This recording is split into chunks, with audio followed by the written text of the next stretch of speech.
ప్రార్థన విజ్ఞాపనలు ఎడతెగకుండా జరుగుతూనే ఉండాలి. సంక్లిష్ట పరిస్థితిలో మాత్రమే కాదు, సర్వకాల సర్వావస్థల్లో ప్రార్థన చేస్తూనే ఉండాలి, మానకూడదు. ఇది నిరవధిక ప్రార్థన, అనుదిన ప్రార్థన.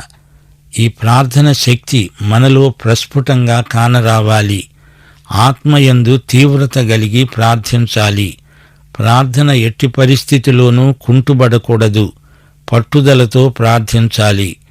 ప్రార్థనతో మనస్సు, ఉద్రేకాలు అన్నీ దేవుని యందు కేంద్రీకృతం కావాలి.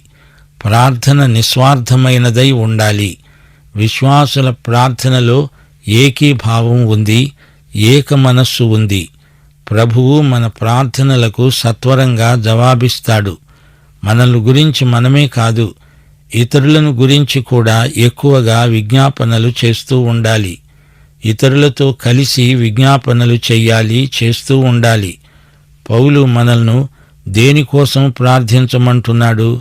తన ఆదరణ కోసమా? కాదు, తాను ఇంకా బలంగా సువార్త ప్రకటించగలిగేటట్లు తన పక్షంగా విజ్ఞాపన చెయ్యాలి అని అడుగుతున్నాడు.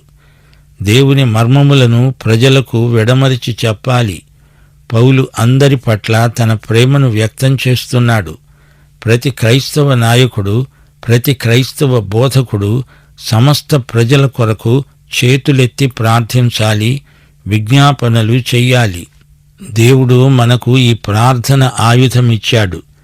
ఇది మానవాతీతమైన శక్తిగల యుద్ధాయుధం.